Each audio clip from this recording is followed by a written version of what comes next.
24 घंटे नहीं हुए हैं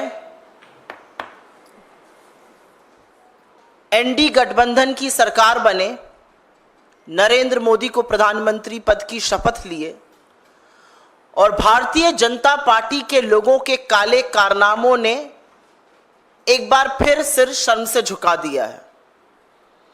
और ये जो आरोप लग रहे हैं ये हम नहीं लगा रहे हैं, ये बीजेपी के अंदर से, संघ के अंदर से उनके नेता, उनके कार्यकर्ता, उनके समर्थक लगा रहे हैं। अब जो आरोप सामने आया है उसमें बीजेपी के नेता और उनकी आईटी सेल, जिसको मैं फेक न्यूज की फैक्ट्री कहती हूं, उसके सरगना अमित मालवीय पर आरएसएस के एक नेता ने यौन शोषण का गंभीर आरोप लगाया है। संघ परिवार के नेता हैं शांतनु सिन्हा, वो बीजेपी के बंगाल के पदाधिकारी राहुल सिन्हा के भाई हैं, एबीवीपी के सदस्य रह चुके हैं, हिंदू संघ के प्रमुख हैं। उनका कहना है कि बीजेपी आईटी सेल के प्रमुख अमित मालवीय बंगाल में औरतों का यौन शोषण करते हैं और सिर्फ 5 सितारा होटलों में ही नहीं, बीजेपी के दफ्तर तक में यह काली करतूतें चलती हैं। उन्होंने बंगाली में ट्वीट करके, बांग्ला में ट्वीट करके यह भी लिखा है कि बीजेपी नेताओं में होड़ लगी हुई है औरतों की आपूर्ति करने की। उनका कहना है कि ये सब लोग मिलकर, और अमित मालवीय का नाम लेकर उन्होंने कहा है, औरतों का यौन शोषण करते हैं। ये आरोप कांग्रेस पार्टी का नहीं है, यह आरोप संघ के एक व्यक्ति का है जो बीजेपी से जुड़ा हुआ है। मैं जानना चाहती हूं, बीजेपी की आईटी सेल है या दरिंदों का जमावड़ा है? आपको याद होगा उत्तर प्रदेश के आईआईटी बीएचयू का वो गैंग रेप कांड, जिसमें सक्षम पटेल, कुणाल पांडे, आनंद चौहान जैसे लोगों का नाम आया था। ये सब शीर्ष नेतृत्व ही नहीं, प्रधानमंत्री मोदी के बड़े करीबी लोग, लेकिन ये बीजेपी की आईटी सेल के संयोजक, सह संयोजक और उसके सदस्य थे। तो दरिंदों का जमावड़ा है क्या बीजेपी की आईटी सेल? आज सवाल इस बात का है, आज सवाल इस बात का है कि बीजेपी की आईटी सेल में कैसे लोग हैं भाई? एक ध्रुव सक्सेना था, आईएसआई की मुखबिरी करते हुए पकड़ा गया था, हिंदुस्तान में मुखबिरी करता था आईएसआई के लिए। ये किन दरिंदों से, किन लोगों से भरा हुआ है बीजेपी की फेक न्यूज फैक्ट्री, बीजेपी की आईटी सेल? और बीजेपी में कितने महिला विरोधी लोग हैं भाई? हाथरस से लेकर लखीमपुर, लखीमपुर से लेकर उन्नाव, उन्नाव से लेकर चाहे वो उत्तराखंड की अंकिता भंडारी हो, चाहे वो गुजरात की बेटी बिल्किस बानो हो, चाहे वो इस देश की सबसे होनहार खिलाड़ी बेटियां हो, हर बार आरोपी बीजेपी का नेता, कभी कुलदीप सेंगर, तो कभी चिन्मय आनंद, तो कभी ब्रजभूषण, तो कभी अंकिता भंडारी का हत्यारा जिसके पिता बीजेपी के नेता है। कैसे लोगों से बीजेपी भरी पड़ी है? और सवाल इस बात का है कि इतने गंभीर आरोप आपके एक बड़े पदाधिकारी के खिलाफ लगे, लेकिन एक शब्द नहीं बीजेपी की ओर से, कोई प्रतिक्रिया नहीं, कोई उस पर एक्शन लेने की बात नहीं। तो आज सवाल इस बात का है कि सुई टपक सन्नाटे का सच क्या है? किसको बचाया जा रहा है? क्यों बचाया जा रहा है? किसके कहने पर बचाया जा रहा है? अगर इतना बड़ा आरोप किसी बीजेपी के बड़े पदाधिकारी पर लगा है तो बीजेपी का नेतृत्व क्या कर रहा है? नरेंद्र मोदी किस मुंह से महिलाओं की संरक्षण की बात करते हैं जब वो संरक्षण हर बार आरोपी को देते हैं? और ये महज संयोग नहीं है,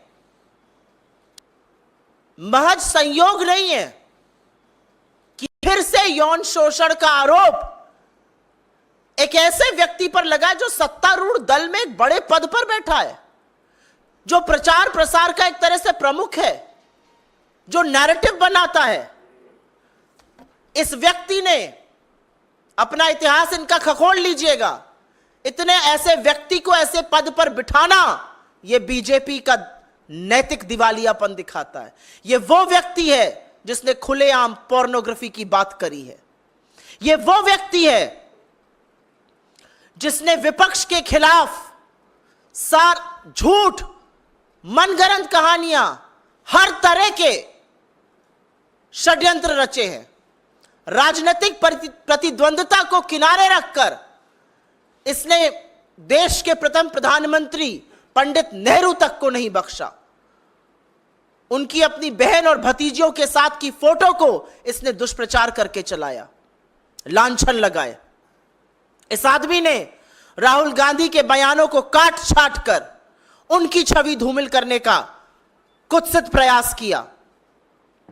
इस व्यक्ति ने तमाम मर्यादाओं को लांघते हुए सोनिया जी के खिलाफ, विपक्ष के तमाम नेताओं के खिलाफ दुष्प्रचार किया।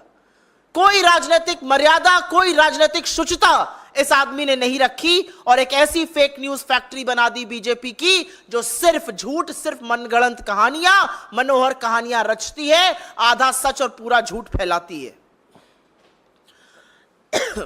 तो आज हमारी मांग है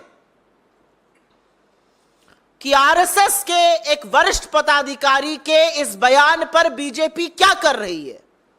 हमारी मांग है कि एक निष्पक्ष जांच हो। हमारी मांग है कि सच सामने आए और हमारी मांग है कि जब तक जांच पूरी तरह से कार्रवाई ना हो जाए, सत्तारूढ़ दल के इतने बड़े पद पर एक ऐसा व्यक्ति नहीं बैठ सकता है जिस पर इतने बड़े यौन शोषण के गंभीर आरोप लगे हैं। मैं पूछना चाहती हूं, मंत्रालय आवंटन तो अभी बाकी है, लेकिन क्या कोई नया बाल विकास मंत्री जो भी बनेगा या बनेंगी, वो भी पहले वाली की तरह आंखों पर पट्टी और मौन व्रत रख लेंगी? इस देश में राष्ट्रीय महिला आयोग तो है, वो सिर्फ विपक्ष में जब कुछ होता है तो जागती हैं। इसका स्वतः संज्ञान नहीं लीजिएगा, नहीं जाइएगा कोलकाता, नहीं कीजिएगा कार्रवाई। आप महिलाओं के संरक्षण, उनके अधिकार, उनके सामर्थ्य, उनके संबल के लिए है, लेकिन आपने सिर्फ गंदी घिनौनी राजनीति की है। आज भी वक्त है, जाग जाइए। मेरा अपना मानना है कि कठोर कदम उठाने चाहिए भारतीय जनता पार्टी को। हम मांग करते हैं निष्पक्ष जांच हो, और वो तभी संभव है जब इतने प्रभावशाली पद से वो व्यक्ति हटाया जाएगा, और ऐसे व्यक्ति को सजा भी मिलनी चाहिए, और उनको अपने पद पर बने रहने का कोई नैतिक अधिकार नहीं है। I will very briefly make a statement in English. It has come to light not by us, it has come to light by members of the Rashtriya Swayamsevak Sangh who are on record.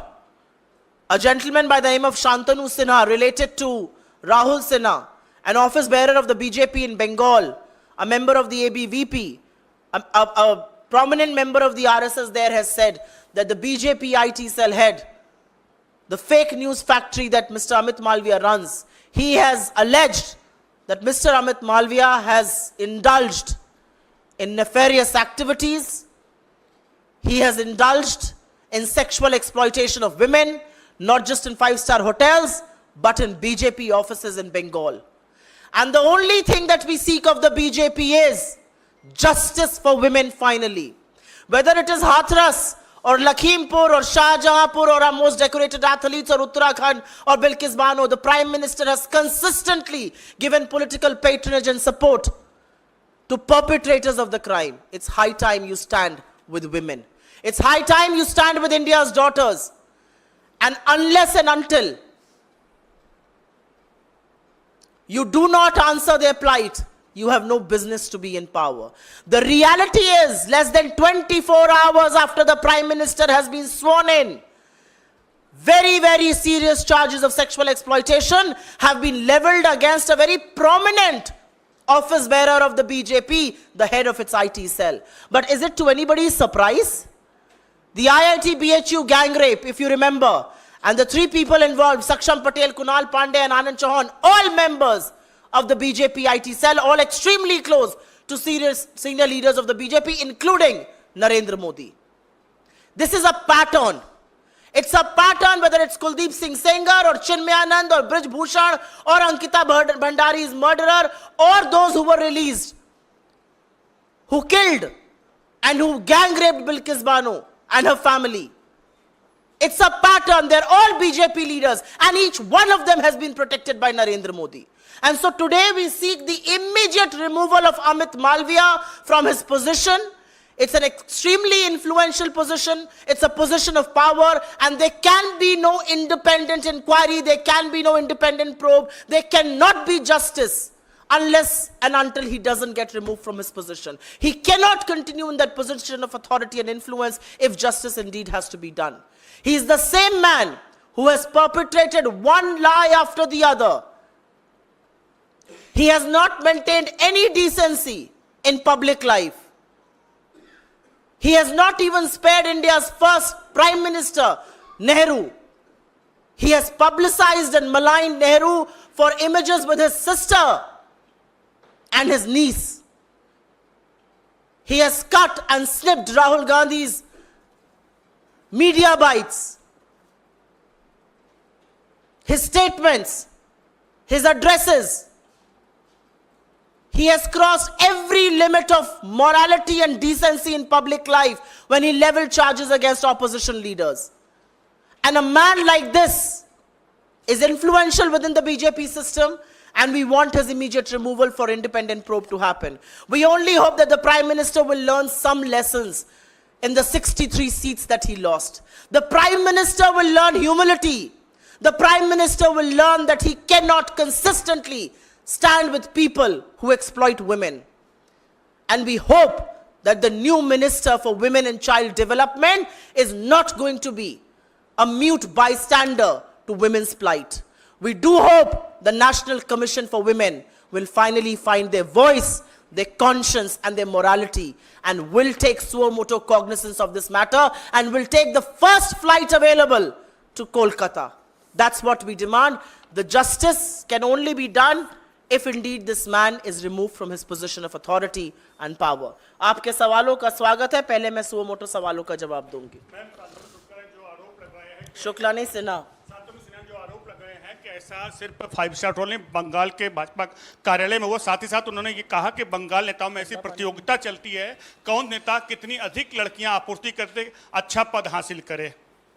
जी हां, और मुझे ऐसा लगता है कि ये आरोप विपक्ष के किसी नेता ने नहीं लगाए हैं, नहीं तो इस पे बीजेपी कहती कि हम विपक्ष की राजनीति कर रहे हैं. यह आरोप संघ के एक बड़े पदाधिकारी ने लगाए हैं, जिसका भाई बीजेपी का पदाधिकारी है, जो बंगाल में है, जिसने बांग्ला में सब कुछ लिखा है. तो हम ये पूछना चाहते हैं कि बीजेपी किस चीज का इंतजार कर रही है? क्यों आपकी आईटी सेल ऐसे दरिंदों से, ऐसे देशद्रोहियों से, ध्रुव सक्सेना जैसे लोगों से, सक्षम पटेल जैसे लोगों से, अमित मालविया जैसे लोगों से भरी पड़ी है?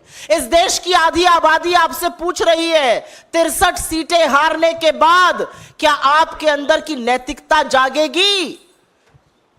ये पूछना चाहती है इस देश की आधी आबादी, या फिर से एक आरोपी एक दरिंदे के साथ खड़े होकर उसको संरक्षण दीजिएगा?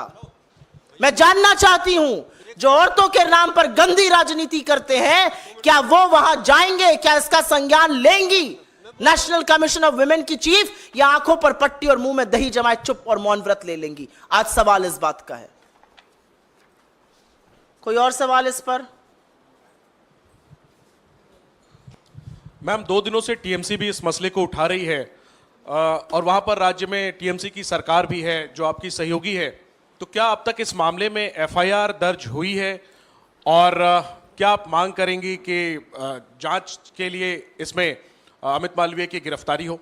मेरा अपना मानना है कि बंगाल में जो सरकार है और जिसकी प्रमुख ममता बनर्जी जी हैं, वो जरूर इस मसले का संज्ञान ले रही हैं और जरूर इस पर कानूनी और पुलिस कार्रवाई होगी.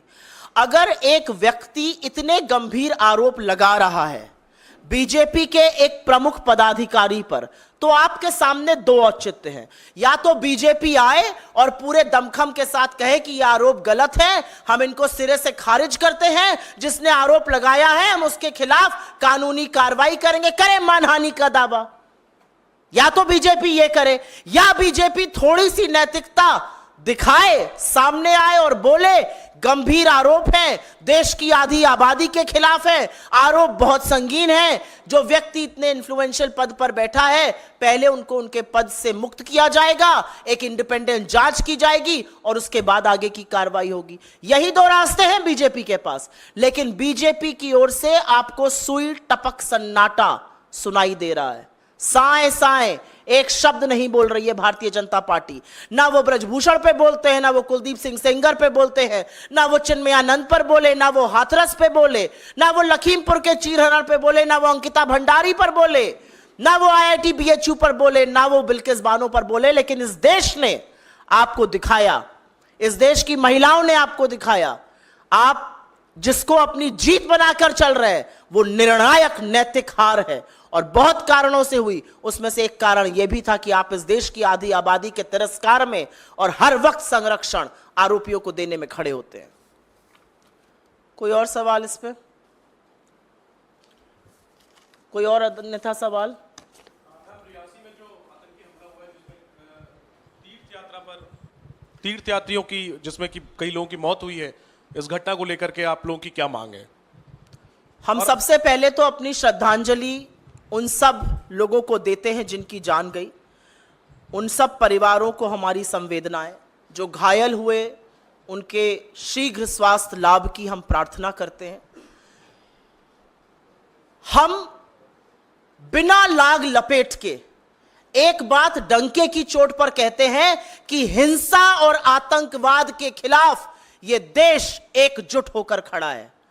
कोई फर्क नहीं पड़ता किसकी सरकार है या नहीं है, लेकिन आतंकवाद के खिलाफ हिंसा की लेश मात्र इस देश में जगह नहीं है, और हम उसकी भर्त्सना करते हैं और उनको कायर बुलाते हैं।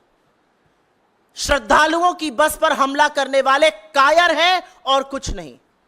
लेकिन इस बात की बहुत गहन चिंता है कि बड़े बड़े दावे और डींगे हाँकने वाले आज इस बात का भी जवाब देना पड़ेगा कि क्या है सुरक्षा व्यवस्था जम्मू कश्मीर की।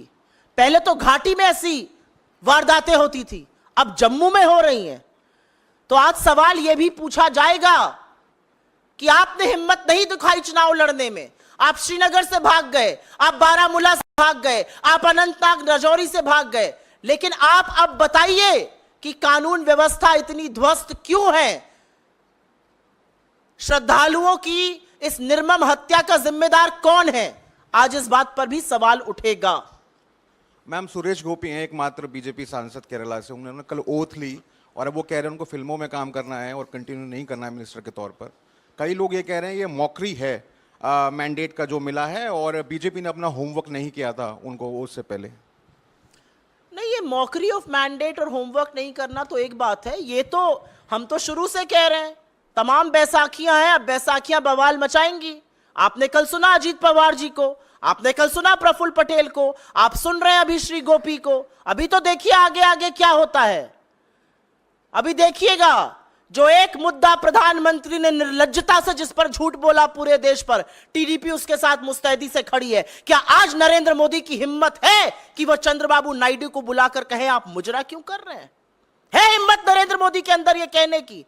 क्या विश्वसनीयता है ऐसे प्रधानमंत्री की? क्या नैतिकता है अपने पद पर बने रहने की? 63 सीटें आप हार गए, इस देश ने आपको नकार दिया। अब नाक रगड़ के आप एक तिहाई प्रधानमंत्री बनकर एक अल्पमत इसकी कोalition की सरकार चला रहे हैं। आपने जिस नीतीश के डीएनए पर सवाल उठाया था, आज आप उनके सामने नतमस्तक होके पड़े। तो आज पूछना पड़ेगा ना आपसे। आपका सांसद कहता जी मुझे बनना ही नहीं है, मैं बनना ही नहीं चाहता हूं, मैं तो पिक्चरों में काम करना चाहता हूं। ये इस देश के लोकतंत्र का मखौल है, और इसका सबक जनता अभी और आने वाले दिनों में सिखाएगी। अभी तो जनता ने खड़े होकर सिखाया है सबक। बस आपके अहंकार का अंत होगा, ये जनता ने मैसेज दे दिया है। समझने वाला समझेगा, जो ना समझे वो अनाड़ी है। लेकिन जो खींचतान है वो तो अभी मंत्रालयों को लेकर, पोर्टफोलियो को लेकर, कैबिनेट या एमओएस को लेकर अभी देखिएगा क्या क्या होता है। जो व्यक्ति अपनी मनमर्जी से, जो व्यक्ति तुगलकी फरमानों से, जो तानाशाही से, जो मन में आया माय वे और द हाईवे की सरकार चलाता था, अब उसको सबक सिखाएंगे इनके घटक दल, सबक सिखाएगी इस देश की जनता, सबक सिखाएगा कोalition का धर्म। मोदी जी एक बात नहीं जानते हैं और वो एक बात नहीं कर सकते हैं, वो समन्वय नहीं बना सकते हैं क्योंकि वो लोगों की बात नहीं सुनते हैं। तो देखिएगा इसका क्या हश्र होगा। जी सुप्रिया जी, जो कल की घटना हुई जिस कश्मीर में, जिस पर आप भी सवाल उठा रही हैं, ये आतंकी घटना है, लेकिन इसको एक वैसी घटना, सामान्य घटना बताने की कोशिश की गई और ऑफिशियली ट्वीट भी हुआ है पीएमओ से। तो क्या लगता है कि एक आतंकी घटना को छुपाने की कोशिश की गई है? क्योंकि कल मुझे नहीं पता, आपको पता है कि नहीं ये बात। अगस्त 2019 से, और मैं आपको बोलती हूं होमवर्क करिएगा, आप सब करिएगा, नरेंद्र मोदी का ट्विटर हैंडल खोलिए, पीएमओ का ट्विटर हैंडल खोलिए। अगस्त 2019 से आतंकी घटनाओं में हमारे जवान शहीद हुए, हमारे ऑफिसर शहीद हुए, पुलिस के लोग शहीद हुए, लेकिन नरेंद्र मोदी ने श्रद्धांजलि का एक शब्द तो छोड़ दीजिए, उन हमलों का संज्ञान तक नहीं लिया। अगस्त 2019 के बाद से यह पैटर्न है नरेंद्र मोदी का, और आज आतंकी हमले को ढकने की, तोपने की, उस पर लीपापोती की कोशिश बेकार है। आतंकी हमले के खिलाफ यह देश एकजुट होकर खड़ा है। आतंकियों को यह बात पूरी तरह से समझानी होगी कि आप की हिंसा और आपकी नफरत के खिलाफ यह देश एकजुट है। ऐसी जरूरत कीजिएगा मत।